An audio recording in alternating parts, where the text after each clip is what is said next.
Earthlings! So today, I'll be reporting about Ganilo's critique to the ontological idea of Anselm, his idea, his notions, and especially the flaws with his ideas. Hope you enjoy and understand my report. Bye! Ganelon or Ganilion was a Benedictine monk of Mortimer Abbey in Tours, France. He is best known for his contemporary criticism of the ontological argument for the existence of God, which appeared in Saint Anselm's Prosagion.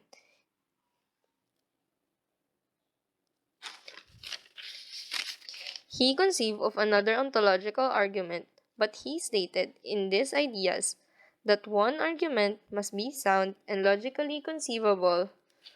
His ontological argument was based on his critique on Anselm's ideas. His thesis on the lost island is a metaphor of something great that you've thought of but haven't seen. It is his answer to Anselm's ontological arguments.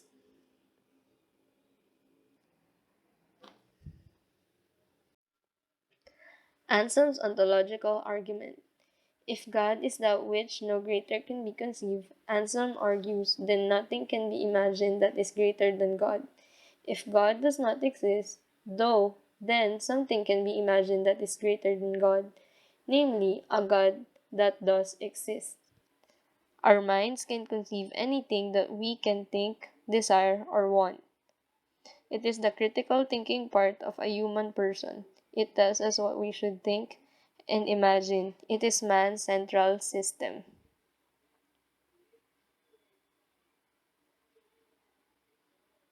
The mind's product is the thoughts and ideas that we may have. Our ideas are the definitions of what our minds are processing. Our thoughts and ideas make us who we are. It is the definition of man. The problem here lies in contrast with Ganilo's ideas. Are our ideas real or just a product of imaginations? Are our thoughts real or just a product of what we wanted to think or conceive of?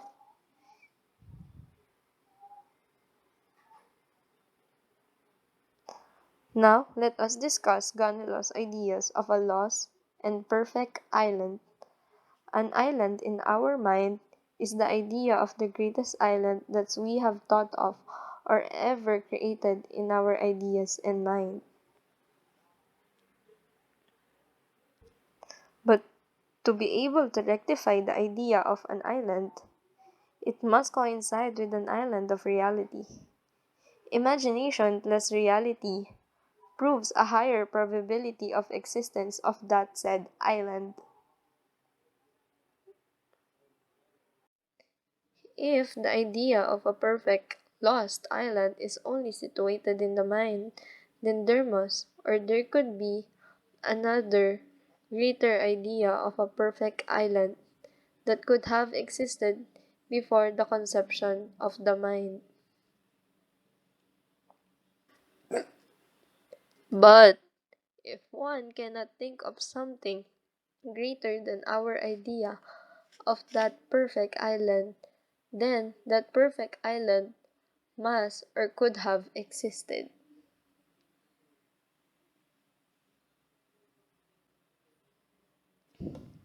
The problem with this idea is that it is circular, because the argument keeps on stating ideas to the point that he is restating the point of his arguments.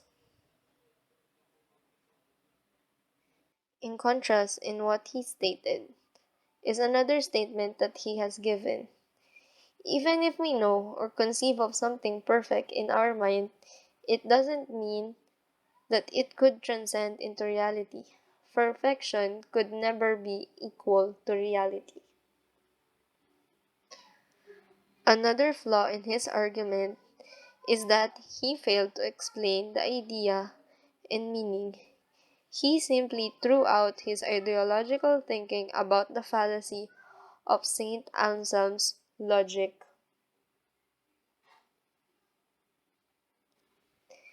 He also failed to realize that Amson's idea was or could only be applicable to God's divine existence, and cannot be applied to simple things, simple ideas pertaining to perfection.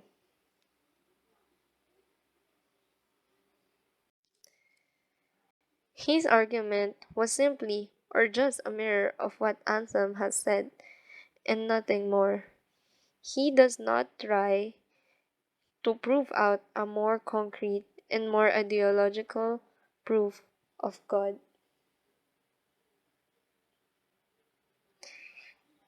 He focused not on the ideology of the statement, but rather only on the soundness of the statements, leaving other things behind.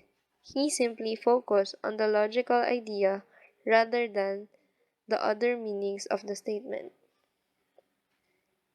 He tried to prove everything which had led him into nothing. He simplified the idea, thus making it more complicated and harder to understand.